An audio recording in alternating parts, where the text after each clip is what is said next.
10th पास हो और RBI में जॉब करनी है तो आरबीआई ऑफिस अटेंडेंट की रिसेंट नोटिफिकेशन आ गया है। सिर्फ 3 मिनट में मैं सारी इंपॉर्टेंट डिटेल्स आपको बता दूंगी। तो सबसे पहले अगर आपकी ग्रेजुएशन अभी कंप्लीट नहीं हुई है और आपकी एज 25 ईयर्स से कम है तो ये वैकेंसी आपके लिए है। तो यहाँ पे सबसे पहले नंबर्स की बात करते हैं। ये 572 वैकेंसीज यहाँ पर आई हुई हैं अक्रॉस आरबीआई ऑफिसेज में। तो सबसे ज्यादा जो वैकेंसी वो कानपुर में आई है, इसके बाद कोलकाता जहाँ पर 90 वैकेंसीज है, न्यू दिल्ली में भी काफी सारी आपकी वैकेंसीज आई हैं, गुवाहाटी में आपकी 52 वैकेंसीज हैं। मुंबई की अगर बात करें तो पिछले साल से कंपैरिजन में इस बार कम वैकेंसीज यहाँ पर आई हैं। इसके अलावा आपकी जो एज है वो 18 to 25 ईयर्स के बीच में होनी चाहिए, लेकिन अगर आप SC/ST कैटेगरी से है तो 5 ईयर्स का आपको रिलैक्सेशन मिलेगा। इसके अलावा ओबीसी में आपको 3 ईयर्स का रिलैक्सेशन मिलेगा। PWD कैंडिडेट्स के लिए 10 ईयर्स का एज रिलैक्सेशन यहाँ पर है। तो ये सारी चीजें क्लियरली इंडिकेट करती है कि एक एंट्री लेवल पोजीशन है। इसके अलावा अगर सैलरी स्ट्रक्चर की मैं बात करूँ तो यहाँ पे आपकी जो सैलरी है बेसिक पे आपका 25,000 रहने वाला है, जिसमें अलग अलग चीजें आपकी ऐड होती हैं। यहाँ पे HRA आपको मिलता है। अगर आप एकोमोडेशन मिलने में प्रॉब्लम होती है तो आपको HRA यहाँ पर दिया जाता है। इसके अलावा NPS कॉन्ट्रीब्यूशन आपका होता है। मेडिकल फैसिलिटीज आपको मिलती हैं। ये सारी चीजें सेपरेटली आपको मिला के 46,029 रुपीज आपके यहाँ पर बन जाते हैं, जिसमें आपका अभी भी HRA एडिट नहीं है। 15% आपका जो हाउस रेंट अलावेंस है वो यहाँ पर मिलता है। तो ये एक परमानेंट जॉब है जहाँ पे आपको जॉब सिक्योरिटी मिलती है।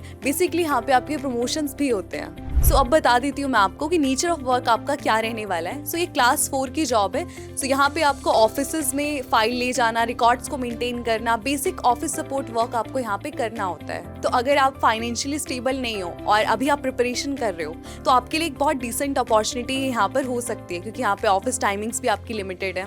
सो आप साथ में प्रिपरेशन भी अपनी कर सकते हो। सो मोस्ट इंपॉर्टेंट बात की एलिजिबिलिटी क्या है और इंपॉर्टेंट पॉइंट्स आपके यहाँ पर क्या रहने वाले हैं। सो एज आपकी 18 to 25 ईयर्स के बीच में होनी चाहिए, जो मैं आपको पहले ही बता चुकी हूँ कि जो कैटेगरी के हिसाब से रिलैक्सेशन आपको मिलेगा। 10th पास कैंडिडेट्स यहाँ पर अप्लाई कर सकते हैं, या फिर अगर आप अंडर ग्रेजुएट हो, आपकी ग्रेजुएशन अभी कंप्लीट नहीं हुई है तो आप भी यहाँ पे अप्लाई कर सकते हो। तो कुछ इंपॉर्टेंट पॉइंट्स मैं आपको बता देती हूँ। सबसे पहले आपकी जो एप्लीकेशन की डेट है वो 15 जनवरी से लेकर 4 फरवरी तक यहाँ पर रहने वाली है। इसके अलावा आपका जो ऑनलाइन टेस्ट है वो यहाँ पे 28 फरवरी एंड 1 मार्च को यहाँ पर रहने वाला है। 2 पार्ट में आपकी जो एग्जाम है वो होगा। सबसे पहले आपका रिटन एग्जाम होने वाला है, उसके बाद होता है आपका लैंग्वेज प्रोफिशिएंसी टेस्ट। सो दोनों आपको क्लियर करने पड़ेंगे। सो ये जो रिटन एग्जाम है ये आपका ऑनलाइन होने वाला है, जहाँ पे आपका सिलेबस रहने वाला है। सबसे पहले English, general awareness, reasoning, maths, ये सारी 30 मार्क्स ईच सेक्शन, टोटल आपके 120 मार्क्स का रहने वाला है और 90 मिनट्स उसके लिए आपको मिलते हैं। जिसके बाद जैसा मैंने आपको बताया लैंग्वेज प्रोफिशिएंसी टेस्ट आपका होने वाला है। सो ये थी सारी इंपॉर्टेंट डिटेल्स। साथ में नोटिफिकेशन का लिंक भी मैंने डिस्क्रिप्शन में दे दिया है, आप अच्छे से उसे भी पढ़ सकते हो। तो देखो ये जो पोस्ट है इसे चूज करने से पहले आपको एक बार समझना पड़ेगा आपका फाइनेंशियल बैकग्राउंड क्या है, आपके करियर गोल्स क्या हैं और फ्यूचर प्लान्स आपके क्या हैं। तो उस हिसाब से अगर आपके साथ ये अलाइन बैठती है देन आप अप्लाई कर सकते हो। और अगर आपको कोई भी डाउट्स है, कुछ भी पूछना है तो कमेंट सेक्शन में आप पूछ सकते हो। हम सारे कमेंट्स का यहाँ पर रिप्लाई देते हैं। And for more such latest updates and job opportunities please don't forget to subscribe.